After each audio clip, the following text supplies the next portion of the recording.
One of my favorite things to do is to introduce you to the Golden Rule Student of the Month. And so, let it be done.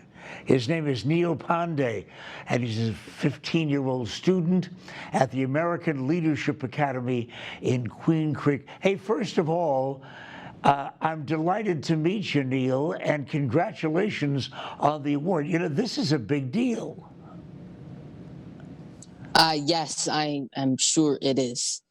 And the people at Bash's, one of the sponsors of the Golden Rule choices, along with the Agree people, named you the Golden Rule Student of the Month. Give me the first reason why you think they did it.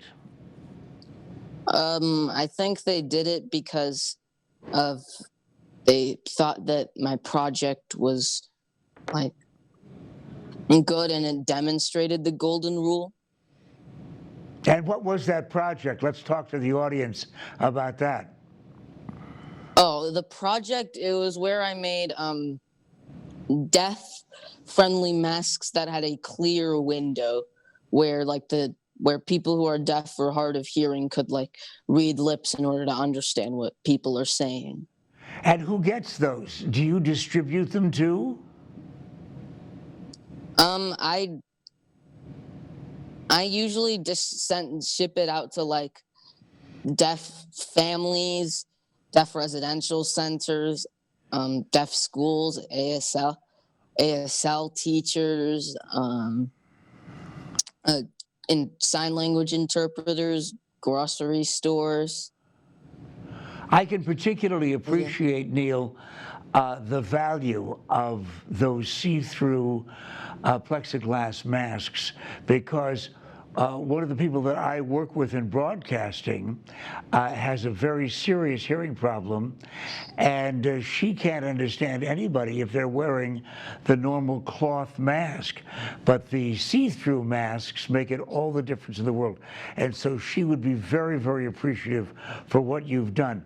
Talk about the Golden Rule and where you found out about it. Did it start at home?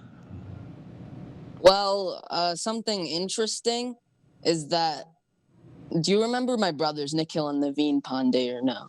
Absolutely.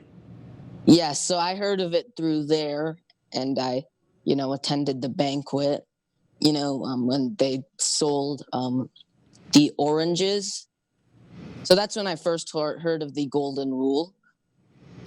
A neighbor had nominated me for the Golden Rule. Had nominated them for the Golden Rule, not me. But yeah, that was when I first heard of it. Prior to that, I had not heard of the Golden Rule. Well, our community is deeply indebted to your entire family because you're talking about a group of people who live by the Golden Rule. One final thought before we run out of time. Do you ever get a chance to share the Golden Rule principles with any of the other students? Do they listen to you? Yes, I do. I'm a member of the Boy Scouts of America, and the Golden Rule principle is a key aspect of just scouting in general. So, living by the Golden Rule or performing the Golden Rule is kind of a key aspect of scouting, and usually I encourage Scouts to do so in my leadership position. Every time we meet one of the Golden Rule Students of the Month, I keep thinking, you know what, the future of our country is really in pretty good hands. Like Neil Pandey, the latest recipient of the Golden Rule Student of the Month. Thank you, Neil. No, thank you for having me.